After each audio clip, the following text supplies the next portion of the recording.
가정을 통해 나를 살리신다라는 제목으로 함께 은혜 나누겠습니다.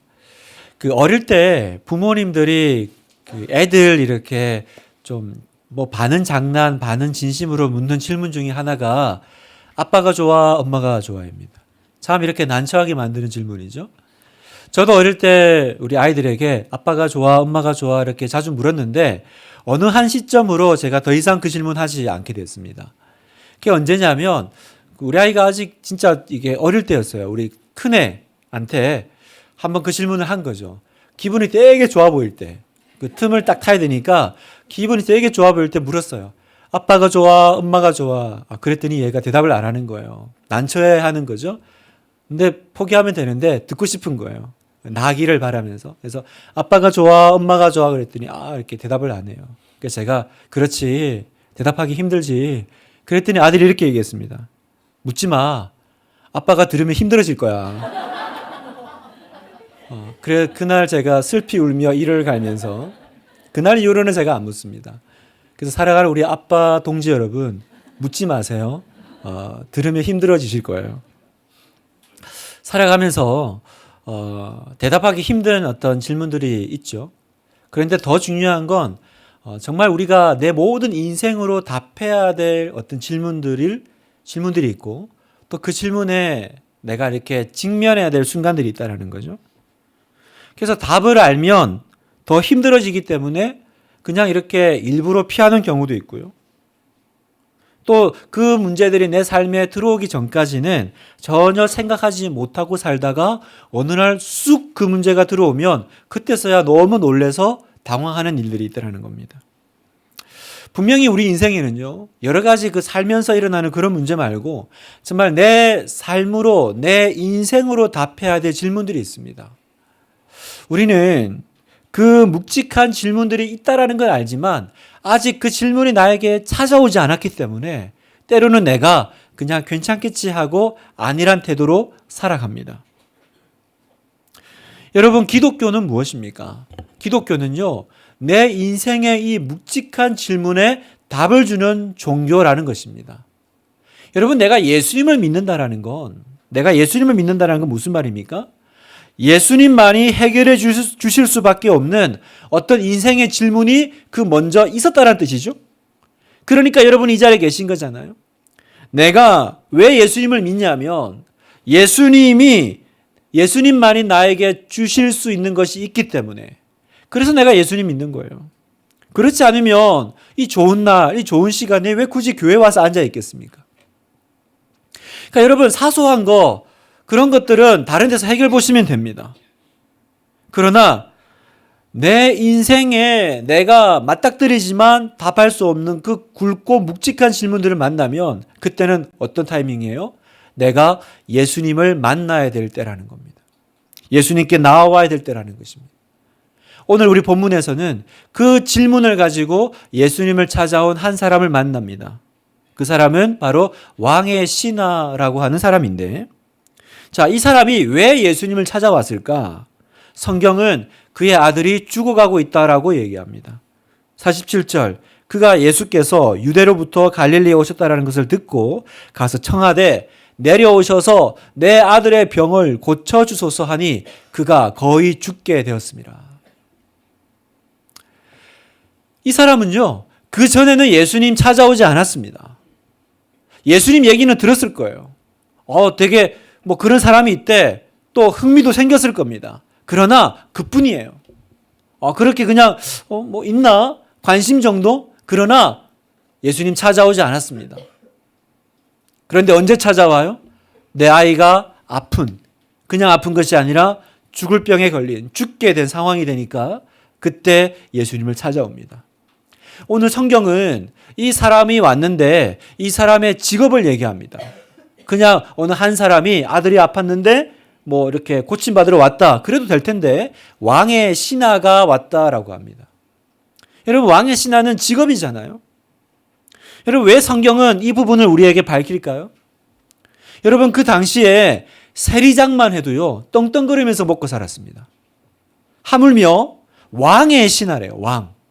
왕을 가장 가까이에서 섬기는. 그 당시 왕은 이제 분봉왕 헤롯 안티파스인데 성경에 참고로 분봉왕이라는 말은 무슨 말이냐면 로마 황제의 허락을 받고 일정 지역을 다스리는 군주죠. 그런데 군주인데 그냥 왕이라고 부르는 거예요. 이걸 이제 분봉왕이라고 합니다. 그 분봉왕을 섬기는 신하였다라는 거예요. 여러분, 세리장만 돼도 부유하게 살았습니다. 하물며 왕을 가까이 섬기는 신하니까 얼마나 멋진 인생이었겠어요. 얼마나 부족함이 없는 삶이었겠습니까? 모든 것을 난 다 할 수 있어 라고 생각하며 살지 않았겠어요? 평민으로서는 자기가 귀족이 아닌 이상 평민으로서는 내가 오를 수 있는 최고의 위치까지 오른 거겠죠? 원하는 것을 뭐든지 할 수 있는 권력이 나한테 있겠죠? 왕의 신하니까. 창고에는 이미 그득히 내가 원하는 것이 가득 차 있었겠죠?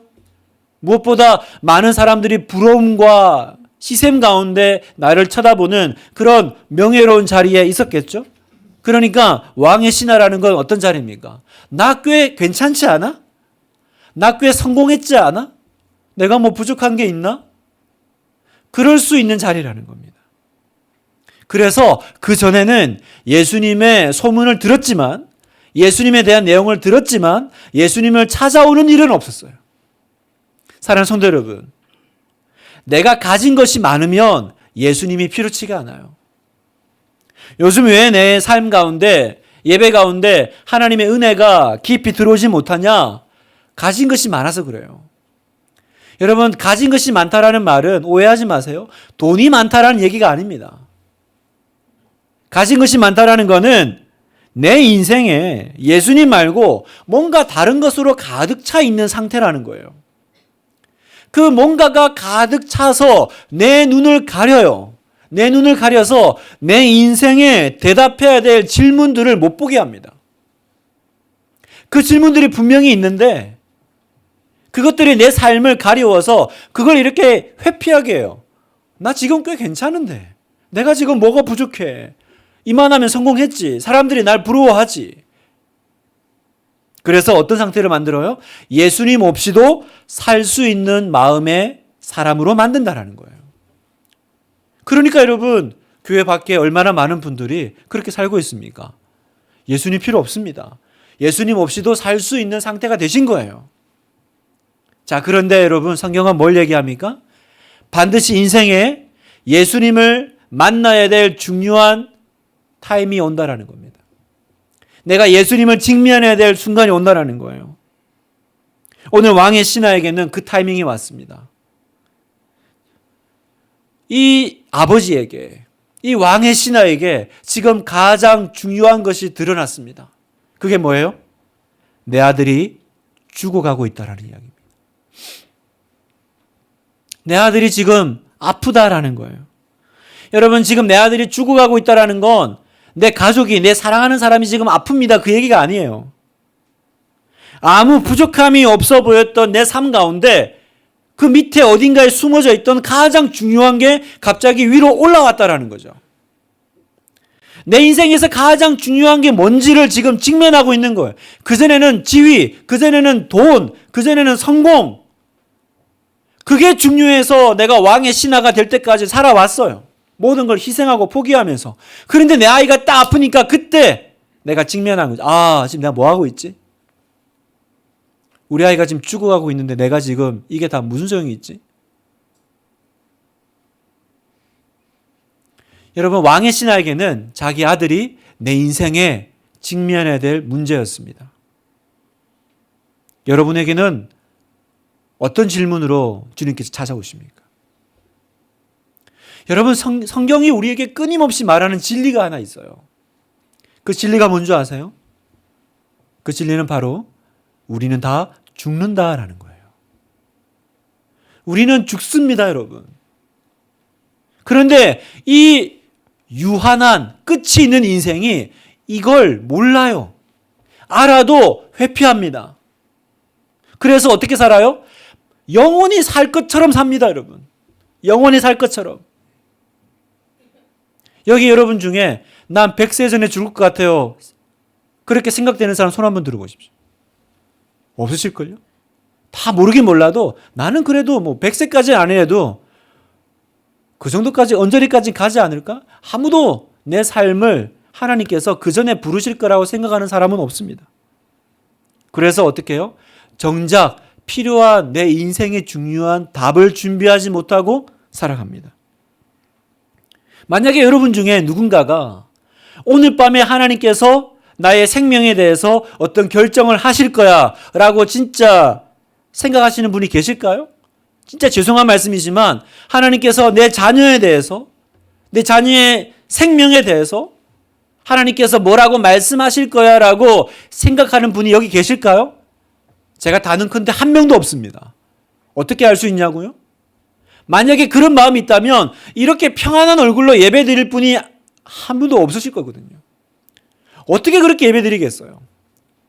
오늘이 나의 마지막 예배라면, 오늘이 하나님께서 나에게 허락하신 마지막 시간이라면 우리 가운데 누가 이렇게 평안하게 예배를 드리겠어요? 무슨 말이냐면 여러분, 왕의 신하가 예수님을 찾아왔습니다. 거드름을 피우면서 여기 예수님 어디 계시냐 뭐 그러면서 왔겠어요? 47절, 그가 예수께서 유대로부터 갈릴리에 오셨다라는 것을 듣고 가서 청하되, 듣고 가서 청하되. 이 짧은 문장 안에 우리가 상상할 수 있는 건 뭡니까? 얼마나 세상 절박한 얼굴로 예수님 찾아왔을까? 여러분, 내 아들이 죽어가고 있습니다. 신발이나 제대로 신고 들어왔겠어요? 옷이나 제대로 챙겨 입고 왔겠습니까? 여기 예수님이 누구십니까? 내가 소문 듣고 왔는데 여기 예수님이 어디 계십니까? 내가 지금 그분이 너무 필요한데, 그분 만나야 되는데. 마치 죽을 병에 걸린 사람이 세상에 마지막 한 병 남은 그 약을 찾으러 오는 것처럼 그렇게 절박한 심정으로 예수님 만나러 오지 않았겠어요? 성경은 말합니다. 너는 죽으니 인생의 가장 중요한 것을 직면하라는 거예요. 이분은 한 번도 경험하지 못한 시간을 경험하고 있습니다. 그건 아들의 병으로 나타난 내 인생의 중요한 질문을 만나는 거죠. 그때 깨달아요. 아, 내 인생에 지금 가장 중요한 것은 구원자가 필요하구나. 구원자 되시는 예수 그리스도를 만나는 것이 나에게 가장 중요한 문제구나라는 걸 깨달은 거죠. 여러분, 많은 부모님들이 자녀를 위해서 웁니다. 울면서 기도합니다. 저도 자녀를 위해서 기도하다가 울 때가 있습니다. 그런데 어느 날 제가 이런 생각이 들었어요. 내가 지금 왜 우나? 내가 우리 아이의 영혼 때문에 우나? 아니면 내 아이 성적표 때문에 울고 있나? 여러분은 왜 우세요? 오늘 우리가 다시 깨닫는 건 뭐예요? 아, 나는 아직 예수님을 믿는 믿음으로 살지 않는구나. 나는 예수님이 필요하신 게 아니고 그분이 내 자녀들에게 주시는 성적표, 건강, 친구 관계가 필요했던 거구나. 어떤 목사님이 자기 딸을 고3 수능 시험을 치고 회개기도 하셨다잖아요. 목사 딸이니까 잘 크는 줄 알았고 믿음 좋은 줄 알았는데 그 시험이 딱 오니까 막 어쩔 줄 몰라 하는 딸을 보면서, 두려워 떠는 딸을 보면서 목사님이 회개하셨대요. 아, 내가 내 아이에게 전혀 믿음으로 사는 법을 가르쳐 준 적이 없구나. 어려움이 왔을 때, 고난이 왔을 때 어떻게 해야 되는지를 내가 가르쳐 준 적이 없구나. 그 시험 앞에서 부들부들 떠는 딸을 보면서 목사님이 회개하셨대요. 믿음 좋은 줄 알았다는 거죠. 이게 여러분, 현실의 문제 앞에서 우리가 직면해야 될 질문이라는 거예요. 그럼 우리는 어떻게 살아야 될까? 우리는 어떻게 살아야 될까요, 여러분? 오늘 예수님께서는 그 자신의 아들을 고쳐달라고 찾아온 왕의 신하에게 약간 이상한 말씀을 하세요. 48절에 보면 예수께서 이르시되 너희는 표적과 기사를 보지 못하면 도무지 믿지 아니하리라. 너희는 표적과 기사를 보지 못하면 안 믿는 사람이야. 이 말은 무슨 말입니까? 지금 예수님께서 왕의 신하에게 말씀하신 건데 너는 보여줘야만 믿는 사람이야 라는 거예요. 너는 믿을만 해야, 설명되어야만 믿는 수준의 사람이다 라고 말씀하시는 거예요. 실제로 그랬어요. 지금 이 사람이 예수님 왜 찾아왔습니까? 예수님이 누구신지, 또 뭐 대단한 믿음이 있어서가 온 게 아닙니다. 그냥 누가 잘 고친다니까. 그죠? 그래서 그냥 예수님 찾아온 겁니다. 그래서 보여주시는 대로 내 눈앞에서 내 아이를 좀 낫게 해주시면 내가 믿을게요. 뭐 그러지 않았겠어요? 그래서 49절에 뭐라 그래요? 시내가 이르되 주여 내 아들이 죽기 전에 내려오소서. 죽기 전에. 내려와 달래요. 되게 상식적인 요청이잖아요. 직접 와서 내 눈앞에서 고쳐주세요. 죽기 전에. 그 말은 뭡니까? 죽으면 예수님도 별 수 없어요. 죽기 전에 오셔야 돼요. 이 말은 뭡니까? 내가 원하는 타이밍에. 그죠? 내가 원하는 타이밍에. 애가 죽으면 끝나는데 그 전에 오셔야지. 그리고 내려오소서. 이게 우리가 가질 수 있는 상식적인 믿음의 수준이에요. 그런데 예수님께서 그 상식을 벗어나는 얘기를 또 하십니다. 50절 예수께서 이르시되 가라 내 아들이 살아있다 하시니. 지금 아버지는 직접 와서 내 아이를 고쳐달라 그러는데 예수님 뭐라 그러세요? 가라 살아있다. 굉장히 곤혹스러운 대답입니다. 이런 이야기는요 굉장히 그 아버지에게나 오늘을 살아가는 우리에게나 참 많은 갈등을 일으켜요. 왜요? 보지 않은 것을 믿으라는 요구잖아요. 내가 경험하지 않은 것을 이미 그렇게 된 줄로 믿고 가라는 거잖아요. 이렇게 가면 됩니까, 여러분? 여러분, 그 당시에, 오늘이나 지금이나 그 당시의 믿음은 다 보면 믿는 거예요, 보면. 예수님이 갈릴리에 오셨을 때요, 많은 사람들이 열광했습니다. 그런데 예수님 꿈쩍도 안 하세요. 왜 그러셨을까? 그 믿음의 수준이라는 게 봐야만 믿는 수준이었다는 거죠. 자, 45절에 보면 갈릴리에 이르시되 갈릴리인들이 그를 영접하니 이는 왜냐하면 자기들도 명절에 갔다가 예수께서 명절 중 예루살렘에서 하신 모든 일을 보았음이더라. 왜 예수님을 영접했어요? 아, 우리 봤어 그때. 대단하더라고. 보니까 영접하더라는 거예요. 보니까. 그런데 예수님께서 요구하시는 믿음은 어떤 믿음이에요? 물론 보고 믿는 믿음도 좋지만 예수님이 요구하시는 믿음은 뭐냐면 보지 않고 말씀만 듣고도 믿는 믿음. 요한복음 20장 29절 같이 한번 읽겠습니다. 시작. 예수께서 이르시되 너는 나를 본 고로 믿느냐 보지 못하고 믿는 자들은 복되도다 하시니라. 복되도다. 누가 복되다고요? 보지 못하고 믿는 자들은 복되다. 여러분 성경에 예수님이 복되다 그러면 되게 주의를 기울이셔야 돼요. 복되다란 말은 다른 말로 하면 나 감동받았다라는 뜻이거든요. 그래서 예수님께서 이렇게 성경 읽다가 복되다라고 칭찬하실 때가 언제였어요? 마태복음 16장 16절에 주는 그리스도시요 살아계신 하나님의 아들이십니다라고 했을 때 바요나 시몬아 네가 복되도다 그러셨죠. 또 오늘 보지 못하고 믿는 자가 복되도다. 예수님께서 너무너무 기뻐하시는 믿음이라는 거예요. 어떤 믿음이요? 보고 믿는 믿음도 귀하죠.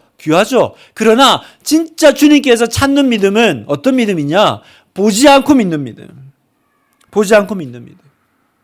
그러면 우리의 질문은 이겁니다. 어떻게 하면 안 보고 믿을 수 있죠? 목사님 말씀은 알겠습니다. 보지 않고 믿으면 좋죠. 그런데 그게 잘 안 되는데 어떻게 하면 내가 안 보고도 경험하지 않았는데도 그렇게 될 줄로 믿을 수 있을까요? 어떻게 하면 되는 줄 아세요, 여러분? 방법은 이 말을 하는 화자가 누군지를 정확하게 알 때만 가능하다는 거죠. 이 말을 하는 사람을 내가 신뢰할 만하면, 그죠? 그러면 내가 경험하지 않아도 그 사람 말을 우리가 믿을 수 있죠? 우리가 그렇게 살고 있습니다, 실제로. 예를 들어서 TV를 볼 때요. 여러분, 뉴스를 보면 우리가 그 현장에 다 있었습니까? 우리가 그거 다 경험했습니까? 그러나 아나운서가 방송국에서 얘기하면 우리 다 믿죠? 다 믿어요, 받아요. 왜냐하면 신뢰할 만하다고 생각하니까. 저 방송국이 거짓말할 리는 없어. 여기 계신 분 중에 혹시 남극에 가보신 분 계세요? 요즘은 웬만한 나라 다 가보셔가지고 나라는 못 되겠고 남극 뭐 이런데 안 가보셨겠죠? 여러분, 남극이 진짜 있습니까? 안 가봤는데 어떻게 믿어요? 아니, 목사님 TV에서 보여주잖아요. 이렇게 막 그거 다 CG 아니에요? CG? 컴퓨터 그래픽 아닙니까? 방송국에서 그냥 국가하고 짜가지고 사실은 남극이 없는데 다 스튜디오에서 이렇게 만들어 놓고 이렇게 막 그러고 있는 거 아닙니까, 여러분? 아무도 그렇게 생각 안 해요. 우리 중에 아무도 남극을 직접 본 적도 없고 가본 적도 없지만 다 믿어요. 왜? 그 말을 하는 화자를, 매체를 신뢰하니까. 그죠? 바로 이겁니다. 여러분, 어떻게 하면 내가 예수님의 말씀을 보지도 않았는데 믿을 수 있을까요? 그건 이 말을 하는 예수님이 누구신지를 정확하게 알게 될 때 우리는 믿게 된다는 거예요. 그분이 누구십니까? 바로 살아계신 하나님의 아들이심을 믿을 때 나는 이제 그 약속을 담대하게 붙잡고 내가 나아가는 거죠. 내가 예수님의 말씀을 하나님의 아들로, 하나님의 아들이 그렇게 말씀하시니까 그런 줄로 내가 믿고 가면 되지. 그때 어떤 일이 벌어져요? 말씀으로 세상을 창조하신 하나님의 능력이 여러분의 삶 가운데서 이제 열매 맺고 역사가 일어날 줄 믿습니다. 하나님의 아들의 말씀에 순종해야 하나님의 아들의 능력이 내 삶 가운데 나타나는 거예요. 자, 그러면 남은 건 뭐예요? 우리의 이제 결단이죠. 결정이죠. 왕의 신하는 굉장히 두려웠을 거예요. 지금 아직 이 사람은 예수님 누군지 몰라요. 그죠? 그냥 소문 듣고 왔는데 갑자기 가라. 네 아들이 살아있다 그러니까 갈등됐을 거예요. 가야 돼요? 말아야 되나? 갔는데 안 나와 있으면 어떡해요? 요즘같이 뭐 핸드폰이 있어가지고 가면서 확인할 수도 있는 것도 아니고. 또 성경에 보면 지금 이 왕의 신하가 사는 곳이 가버나움이에요. 예수님은 가나에 계세요. 그 거리가 한 30km예요. 그러면 그냥 옆 동네처럼 잠깐 가가지고 확인해 볼 수 있는 그런 거리가 아닌 거죠. 일단 모르겠고 그냥 가셔야 돼 하고 예수님 데려가든지 아니 믿고 가든지 둘 중에 하나인 거죠. 단지 말씀으로만 병이 나올까? 안 나오면 어떡하지? 도대체 이 말을 하는 사람 누구지? 왜 이렇게 비상식적으로 얘기하시지? 이 사람이 누구길래 이렇게 확신 있게 가라, 내 아들이 살아있다라고 말씀하시지? 그리고 이 신하가 어떻게 해요? 결정하죠. 자, 50절 같이 읽겠습니다. 시작. 예수께서 이르시되 가라, 내 아들이 살아있다 하시니 그 사람이 예수께서 하신 말씀을 믿고 가더니. 눈에 보이는 건 없어요. 그죠? 표적 뭐 이런 거 없어요. 다만 이 말을 하신 예수님을 믿고 신뢰할 수밖에 없습니다. 그리고 그 말씀에 순종해서 순종의 발걸음을 이제 내딛습니다. 사랑하는 우리 하나교회 성도 여러분, 여러분의 삶에도 한 번은 순종의 발걸음을 떼야 할 때가 분명히 옵니다. 한 번은 내가 보지 않고도 정말 말씀으로 한번 내딛어야 될 그 절체절명의 순간이 와요. 가야 돼? 말아야 돼? 갔는데 안 나 있으면 어떡하지? 이 사람 누구지? 믿어도 되나? 보지 않고 말씀으로 믿는 것. 예수님은 이게 진짜 믿음이다라고 말씀하세요. 자, 히브리서 11장 1절. 믿음은 바라는 것들의 실상이요 보이지 않는 것들의 증거니. 믿음이 뭐라고요? 안 보이는데 마치 보이는 것처럼 살아가는 사람이라는 거예요. 아직 안 왔는데 마치 눈앞에 있는 것처럼 보는 것이 이게 믿음이라는 겁니다. 우리가 그 믿음을 가질 때 그때 우리는 하나님의 타이밍을 경험하게 됩니다. 영적인 체험을 맛보게 돼요. 그 말씀을 믿고 순종해서 발걸음을 내딛었을 때 성경은 그때 그 아이의 열이 떨어지고 병이 나았다. 하나님의 타이밍은 그때예요. 언제요? 내가 예수님의 말씀을 진짜 하나님의 말씀이라고 믿고 순종의 발걸음을 내딛을 때 진짜 안 믿겨요. 안 믿기는데 내가 믿고 내딛는 그 순간에 하나님의 역사가 일어나더라고요. 그러니까 여러분, 오늘 이 본문을 여러분하고 나누면서 결국 깨닫는 건 이거예요. 아, 지금 살아내야 될 사람은 누구예요? 지금 아무 내용도 알지 못하고 누워있는 아들이 아니라 바로 이 아버지라는 거죠. 예수님이 왜 이렇게 이 아버지에게 이런 말씀을 하실까? 왜냐하면 예수님이 보실 때는 죽어가는 사람은 아들이 아니라 이 아버지예요. 예수님을 만나지 못하고 전혀 믿음도 없는, 믿음에 순종이 없는 이 아버지. 여러분, 오늘 여러분도 마찬가지 아니세요? 여러분은 살아 있습니까? 살아 있다고 말할 수 있습니까? 여러분, 예수님의 보시기에 나는 살아 있습니까? 자, 계시록 3장 1절 같이 읽겠습니다. 시작. 사대 교회의 사자에게 편지하라. 하나님의 일곱 영과 일곱 뼈를 가지신 이가 이르시되 내가 내 행위를 아노니 내가 살았다 하는 이름은 가졌으나 죽은 자로다. 교회에 하신 말씀이에요. 살았다 하는 이름은 있지만 실제로는 죽은 자라는 거예요. 여러분, 이 말씀에서 자유할 수 있습니까? 여러분, 살아 있습니까? 왜 예수님은 그 사대교회 성도들한테 너는 살았다고 생각하지 사실은 죽어 있어 라고 왜 말씀하셨냐? 2절에 설명하세요. 너는 일깨어 그 남은 바 죽게 된 것을 굳건하게 알아. 내 하나님 앞에 내 행위에 온전한 것을 찾지 못하였노니. 왜 죽었다라고 말씀하셨냐? 행위에 온전한 것을 못 봤다라는 거예요. 그러면 그 행위에 온전한 것이 뭐냐? 바로 순종의 행위라는 거예요. 믿는다 말만 하는 것이 아니라 내가 진짜 가라 내 아들이 살아있다라고 하면 그걸 믿고 돌아서서 내가 발걸음을 내디딜 수 있는 행위가 있느냐라는 거예요. 난 그걸 너한테서 발견 못했어. 주님의 준엄한 말씀을 들으십시오. 내가 살았다 이름은 하나 죽은 자로다. 저는 우리 교회가 그런 얘기 들을까 봐 무섭습니다. 이러고 있으면 다 믿음 좋은 것 같고 다 믿음 좋은 목사 같고 그러나 실제로는 아무런 믿음의 순종이 일어나지 않는. 왜요? 본 적이 없으니까. 내가 경험한 것이 아니니까. 야고보서 2장 26절 영혼 없는 몸이 죽은 것 같이 행함이 없는 믿음은 죽은 것이니라. 행함이 없는 믿음은 죽은 것이니라. 사랑하는 성도 여러분, 오늘도 우리는 기도합니다. 하나님 살려주세요. 하나님 우리 아이 살려주세요. 하나님 우리 가정을 회복시켜 주세요. 이것도 해주시고 저것도 주시고 기적을 베풀어 주세요. 그러면 제가 믿겠습니다. 그러면 내가 믿겠습니다. 뭐요? 보여주시면 내가 믿을게요. 직접 내려와서 살려주시면 믿을게요. 근데 예수님 말씀 뭐예요? 가라. 믿고 가라. 그러면 살아날 거다라는 거예요. 지금 주님은 아들이 아니라 부모를 고치고 계십니다. 네가 정말로 나를 믿느냐? 믿으면 어떻게 하려느냐? 사랑하는 성도 여러분, 우리 사랑하는 부모님 여러분, 우리 가정 어떡하죠? 우리 자녀들 어떡하죠? 우리 부모님, 우리 배우자 어떡하죠?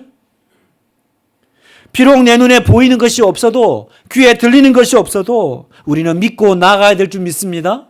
믿고 나아가면 그때 두려움이 사라져요. 그때 하나님의 약속이 이루어집니다. 그래서 여러분, 이 왕의 신하는요, 믿음이 성장해요. 이 말씀을 보면. 처음에는 누군지도 모르고 왔잖아요. 그런데 말씀을 듣고 그 다음에 직접 와서 고쳐달라고. 그러면 내가 믿을 수도 있지 않겠어요? 그러나 나중에는 말씀만 믿고 그 다음 어떻게 해요? 순종해서 발걸음을 내딛습니다. 믿음이 성장하는 거죠. 자라는 거죠. 알겠어요. 왜 하나님께서 우리 가정에 이런 어려움을 주시는지 알겠어요. 왜 나로 하여금 기도하게 하시는지 알겠어요. 아이가 문제가 아니더라고요. 부모가 문제라는 거예요. 상황이 문제가 아니라 내가 문제라는 거죠. 너는 살았다 이름만 있지 죽었잖아. 너는 보여줘야만 믿는 믿음의 수준이잖아. 일어나라라는 거예요. 믿고 가라는 거예요. 자, 53절. 그의 아버지가 예수께서 내 아들이 살아있다 말씀하신 그때인 줄 알고 자기와 그 온 집안이 다 믿으니라. 아멘. 내가 살아나면 내 온 집안이 다 살아날 줄 믿습니다. 이걸 지금 말씀하시는 거예요.